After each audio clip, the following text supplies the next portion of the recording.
Kumusta mga kagabay? Welcome sa channel na bigay ng malinaw na gabay at sagot sa bawat proseso natin sa online. So, sa video na ito, ituturo ko kung paano po tayo magbayad ng ating phone renewal gamit po yung ating Palawan Pay application. Karoon kayo ng error, susundan po natin yung ating video hanggang dulo po. Sa video na ito, ipapakita po natin ang actual na process para hindi ka malito sa inyo pong pagbayad ng payment. So, as you can see dito guys, step po natin kung paano tayo mag phone renewal. I-open po natin yung ating Palawan Pay at itap yung ating PIN code. So, papasok po muna tayo maglalagin. And then, i-click yung phone renewal icon na makikita po sa inyo pong Palawan Pay dashboard.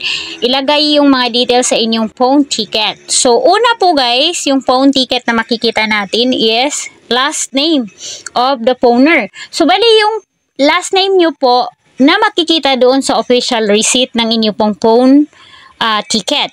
Next is yung phone ticket number.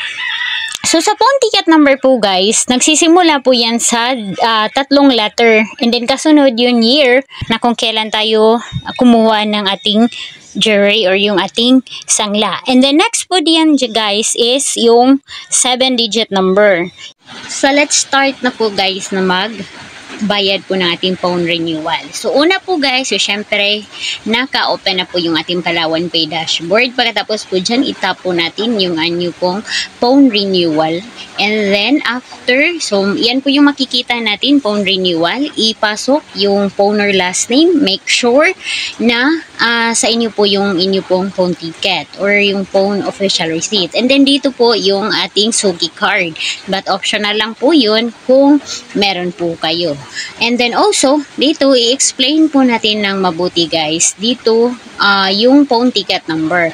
So, it would be, the format po dito guys is 3 letter. And then, kasunod dyan is yung digit number na 4. And then, the 7-digit number. So, make sure na, as you can see, tinatype natin dito yung process. And then also, make sure na itatype natin ng mabuti. And minsan po guys, merong mga error na mangyayari. Usually po, meron talaga. And then also, sa bago po kayo update ng ating Palawan Pay, pwede na natin ipasok yung kabuuan. Kung meron po kayong 5 na official receipt, pwede ipasok. But make sure na same phone last name. Phoner last name, magkapareha po siya. Kung hindi naman, process ulit kayo. Same process na ginawa natin sa pagbabayad ng phone renewal.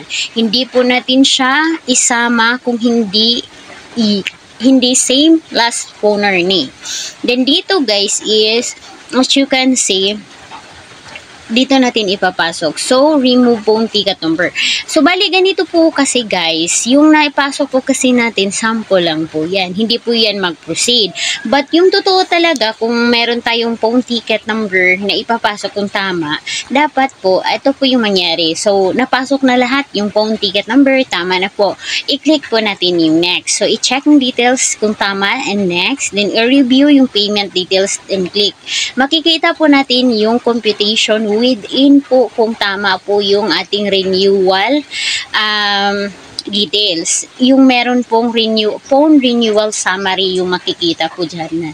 Yung computation, yung interest, kung mapapasok naman, tama naman po, makikita po lahat yung details. And then also, after review the summary detail computation, i-click nyo po yung renew. Then pagkatapos po mag-renew yan guys, meron po tayong mababasa na terms and conditions. So, dapat i-agree po natin yan. And then after, ma-proceed po natin, meron po tayong marireceive na